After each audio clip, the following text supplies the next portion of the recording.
Pag-aaralan naman natin ngayon, pinamagitan nating Jesus keeps quiet. Pwede siguro, Jesus keeps quiet? Bakit? Bakit siya nanahimik?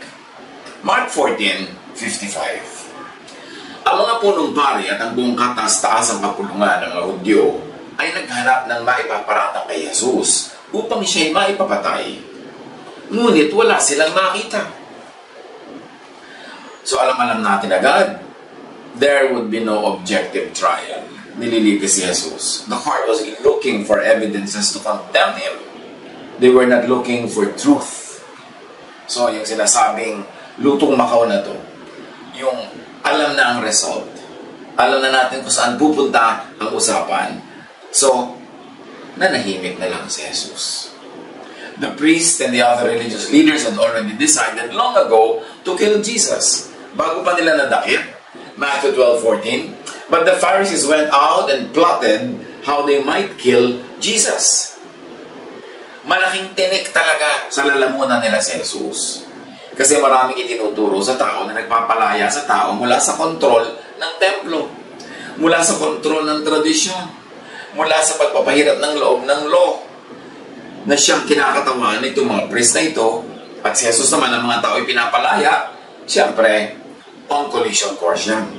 At dumating na nga, it came to a head, kaya ang Panginoon ay dinakip na at nililitis na.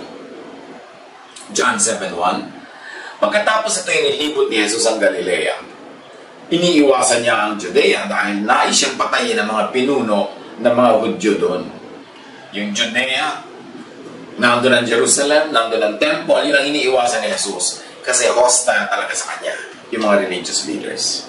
They saw Jesus as a grave threat to their power, to their beliefs, to their teachings. Kaya, umiiwas si Jesus mismo na makabangga-bangga sila doon at makita siya at siya ay mahuli pa. Kaya malinaw na mayroong masamang hangarin yung priests against Jesus. Mark 14:56-59. Maraming saksi ang nagsabi ng kasinungalingan laban sa kanya, ngunit hindi nga nagkatugma-tugma ang kanilang mga patotoo. May ilang sumaksi ng kasinungalingan laban sa kanya na nagsasabi, narinig namin sinabi ng taong yan, gigibayin ko ang templong ito na gawa ng tao at sa loob ng 3 araw ay magtatayo ako ng iba na di gawa ng tao. Ngunit hindi rin nagkatugma-tugma ang kanilang mga patotoo tungkol dito. This was insane. This was not a trial. Ito'y isang napakalaking circus. Kunwari trial, pero hindi. Decided na yung mga hukom kung ano ang verdict, kung ano ang magiging hatol. Mark 14:60-61.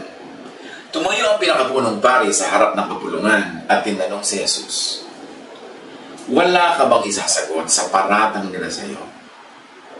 Ngunit hindi umimik si Jesus at hindi sumagot ng anuman. Jesus did not answer because it was pointless. Because the court was not ready, willing, or able to listen.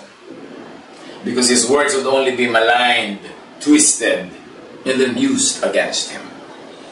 Isang lesson yan sa atin, tayo man, when to keep quiet. Pero balikan natin yan maya-maya. Hindi na nagsalita si Jesus dahil alam niyang walang uuwi ang maganda yung usapan. Alam niya, decided na mga hukom kung ano ang verdict nila. Kaya ayaw niyang magsalita sa mga hindi naman talaga makikinig. Jesus did not preach to rocks and stones na bini. Halimbawa sa Matthew 10:14, and if the people in a home or a town refuse to welcome you or listen to you, then leave that place and shake the dust off your feet. Yan ang turo ni Jesus sa kanyang mga disciples. Pag nagpunta kayo sa isang bahay, sa isang bayan, sa isang tarangkahan o pintuan ng bayan, ayaw nila kayong pakinggan, ayaw nila kayong papasukin, huwag. Pagpag nyo ang inyong mga paa para yung mga alikabok nila maiwan sa kanila at tumuloy kayo sa susunod na bayan o bahay na willing na magbukas sa inyo at makinig. Hindi style ni Jesus mamilit. Hindi niya style to force through. Dapat willing ka, doon siya magtuturo. Luke 9:53-56. But the people there did not welcome him. because he was heading for Jerusalem. When the disciples James and John saw this, they asked, "Lord, do you want us to call fire down from heaven to destroy them?" But Jesus turned and rebuked them. Then he and his disciples went to another village. Ayaw silang papasukin sa bayan. At sabi rin ng mga disipulong mainit ng ulo at napakahanda at mabilis mag-judge. At pag binigyan mo pala ng kapangyarihan ay gagamitin agad yung kapangyarihan na yun laban sa mga tao. Sabi nila, magpapaulan na po ba kami ng apoy para matupok na yung mga hindi nagwe-welcome sa atin. Pinagalitan sila ni Jesus, ni-rebuke, itinuwid, tapos tumuloy na lang sila ng kanilang paglalakbay. Matthew 26, 62-63. Tumayo ang pinakapunong pari at sinabi kay Jesus, "Wala ka bang isasagot sa paratang na ito laban sa iyo?" Ngunit hindi umimik si Jesus. Paulit-ulit yung tema, iba-ibang report ng mga gospel writers. Luke 23, 8-9. Tuwang-tuwa si Herodes nang makita niya si Jesus. Matagal na niyang ibig makita ito sapagkat marami siyang nababalitaan tungkol dito. Umaasa si Herodes na gagawa si Jesus ng ilang himala at nais niyang makita yun. Marami siyang itinanong kay Jesus, ngunit hindi ito sumagot kahit minsan. So, hindi na pagsalita ng mga priest si Jesus, hindi na pagsalita ng king na si Herodes. John 8, 3-6. Dumating noon ang mga tagapagturo ng kautusan at mga Pariseo na may dalang isang babaeng nahuli sa pangangalo niya. Iniharap nila ito sa karamihan at sinabi kay Jesus, "Guro, ang babaeng ito ay nahuli sa aktong pangangalo niya. Ayon sa kautusan ni Moises, dapat batuhin hanggang sa mamatay ang katulad niya. Ano naman ang masasabi ninyo?" Itinatanong nila ito upang subukin siya at nang may maiparatang sila laban sa kanya. Ngunit yumuko lamang si Jesus at sumulat sa lupa sa pamamagitan ng daliri. In other words, hindi pumatol si Jesus sa provocation, sa panunukso ng mga ito na may masabi siyang mga pwede nilang magamit laban sa kanya. Pero nung nililitis ang Panginoon to move the hearing forward, Jesus gave them His answer. Jesus gave them what they wanted. And then, of course, naibigay na nila ang death sentence. Mark 15, 3-5. Nagharap ng maraming paratang ang mga punong pari laban kay Jesus. Kaya't sila'y muling tinanong ni Pilato. Siya, si Jesus, ay tinanong muli ni Pilato, "Wala ka bang isasagot? Narinig mo ang marami nilang paratang laban sa iyo." Ngunit hindi pa rin sumagot si Jesus, kaya't nagtaka si Pilato. Kaya sa harap ng Roman governor, napakakonti ng sinabi ni Jesus, yun lang relevant, pero wala siyang ibinigay na defense sa sarili niya sa paratang ng mga priests. Kasi alam naman niya kung saan uuwi ang mga ito, useless. At useless din na magsabi pa siya kay Pilate. I-defend pa niya ang sarili niya, bigyan niya ng katwiran, kasi alam naman natin ang ginawa ni Pilate sa takot niya sa public opinion, sa takot niya na mag-riot yung mga tao, sa takot niya na ireklamo siya ng mga temple priest sa Rome. Naghugasan siya ng kamay kasi alam niyang mali ang kanyang hatol. Hinatulan na rin niya si Jesus ng kamatayan. So what's the point na kiusapin mo pa ang ganitong tao? It was pointless to answer. Pilate was not involved in the Jewish religious circus. He was not Jesus' audience. And Pilate was not even ready, willing, and able to be just. So, Jesus just kept silent. May lesson ito para sa atin mga kapatid. Job 15, 2-3. Would a wise person answer with empty notions? Or fill their belly with a hot east wind? Would they argue with useless words? With speeches that have no value? Ang ganda ng sinabi. What's the point? Bakit ka papatol sa hindi matinong usapan? Bakit ka susunod sa leading ng mga gustong ikaw ay ipahamak sa pagbubukas ng iyong bibig? So mabuti pa, tahimik na lang. Proverbs 26:7. Like the useless legs of one who is lame, is a proverb in the mouth of a fool. Kung gaano daw baliwala at walang silbi ang isang paralitikong paa, ganon din ang kahit ano bang magandang salita kung ito ay lalabas sa bibig ng isang hangal. So useless, huwag na lang. Manahimik na lang. Proverbs 23:9. Ingatan mo yung dila sa harap ng mga mangnang. Hindi nila mauunawaan kahit gaano kaganda ang sabihin mo. At sabi ng Proverbs 18:2, walang saysay sa mangmang ang lahat ng bagay. Ang nais niya ay ipakitang siya may alam. So kung kausap mo ay mangmang, ang kausap mo ay hangal, ang kausap mo ay mayabang, ang kausap mo ay nagpapasikat lang, huwag ka na lang kumibo, huwag ka na lang magsalita. Kasi hindi ka niya papakinggan. Naghahanap siya ng chance, ng opportunity na i-display ang kanyang kamangmangan, na siya ang magsalita, siya ang mangibabaw, so pointless makipagtalo. Kaya kahit tayo sa mga religious discourses, we don't indulge and involve ourselves in debates. Baliwala. Kasi pag may nagdedebate, pareho niyang gusto manalo. So pag may sinasabi ka, kahit maganda, kahit tama, kahit mainam, hindi nila papakinggan. Sisirain nila yun para silang manalo.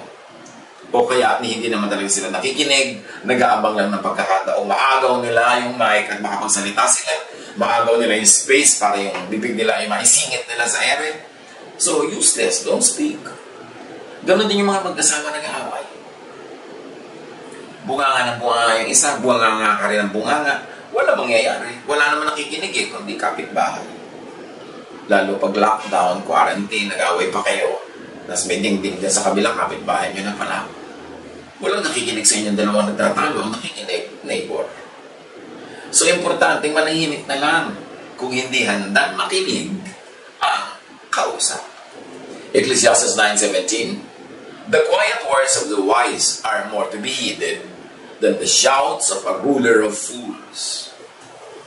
So, pagka ulong lang, pero matalino ang nagsasabi, makinig ka. Pero kahit ipinagsisigawan, kung mangmang o hari ng mga mangmang, useless makinig. Yung iba sa atin talagang nagsisiksikan sa maliit na lugar, or you are compelled to be together all the time, 24/7, dapat magparaanan, magpasensyahan, huwag na magtalo. At kung meron mang points na parang nakakatent makipagtalo, huwag na kumibo. This is not the time para magsalita ng mga bagay na hindi naman handang pakinggan ng pagsasabihan mo. Baka makapaglayo lang ng loob, makapagpalala ng sitwasyon, huwag na lang, tahimik na lang. At sa ating buhay, pang araw-araw, pag alam mo hindi open, huwag ka na lang magsalita. Sa mga pamilya, ganyan Meron ko minsan na nagtitinda siya, ng kung ano ang produkto niyang bilib na bilib siya. Pero ayaw naman siya pakinggan, ayaw siya paniwalaan, huwag mo na lang ipilit yung product mo. Kahit bilib na bilib ka dyan. O kaya, paniwala ka sa church niyo. Kayo naman pamilya, iba-ibang churches ang ina-attendan. Pinagpipilitan mo yung preacher mo, teacher mo, pinakamagaling. Hindi naman sila nakikinig, nakatingin sa langit, nakatingin sa loob ng kuko nila, habang nakasalita ka, nakatingin sa bulaklak. Huwag ka nilang kumibo. Walang kakauwian ang pagbubuka mo ng bibig. We must learn to be silent at the right time. Tulad ng itinuro ni Jesus. You may not answer when there would be no objective listening or trial. When the court is not ready, willing, or able to listen. When your words would only be maligned, twisted, and used against you. Kaya yung mga kuminsan sa social media, may sasabihin yung pastor mo na nagustuhan mo. Pagkatapos i-repost mo, i-share, i-forward sa iba, inihahanap mo siya ng away. Halimbawa, sinabi ng pastor mo na ang gusto niyang magandang kulay, pula. Tapos meron kang kaibigan na ang gustong kulay, green. Talaga, ipopost mo pa, ipo-forward mo, i-share, tapos sasabihin mo, ano talaga magandang kulay? Di ba, pula? So yung kaibigan mo na hindi kilala yung pastor mo, magagalit doon sa pastor mo, aawayan siya, sisiraan siya, pipintasan siya, dahil pinapasok mo sa bulong. Ganon din yun. Quiet ka na lang kung alam mong ayaw. Yung iba naman, alam na nila na hindi matutuwa yung pagsasabihan. Gagamit pa ng ibang tao na nagsabi noon, i-quote nila para yung ibang tao ang malagay sa gulo. In the same way, huwag ka na lang kumibo. Kung yung pagsasabihan mo talaga, ayaw makinig, away lang ang pupuntahan niyan. Yung ayaw maniwala, yung ayaw makinig, ayaw sumunod, sabi nga sa Laguna, hayaan mo sila, huwag mong pilitin. Amos 3:3, do two walk together unless they have agreed to do so? The answer, of course, is no. Two people won't walk together unless they agree. So kung hindi nila kayo mag-agree, don't walk together. Don't even talk. Don't even explain. Sayang lang ang pagod, baka lumala pa ang sitwasyon. Huwag nang kumbinsihin yung ayaw magpakumbinsi. Huwag pilitin, huwag suyuin para mo lang mapasunod. Useless magsalita sa ayaw makinig. Yan man ay politics, yan man ay religion. Kaya dami-dami mga magkakaibigan, nagkahiwa-hiwalay na, nag-block, nag-unfriend, dahil sa political issues, dahil sa religious issues. Kasi ayaw nila makinig sa sinasabi mo. Sabi ka pa ng sabi, iba-block ka na lang. O sila iba-block mo dahil post sila ng post ng ayaw mo. You see, dapat huwag ka mag-preach sa bato. Kasi yung bato walang tenga. Sayang ang pagod mo. Tatalbog lang yung salita, magiging echo, sa iyo babalik. Useless magsalita sa ayaw makinig. Unless yung ayaw makinig na yan ay anak mo. Magsalita ka pa rin kasi anak mo yun eh.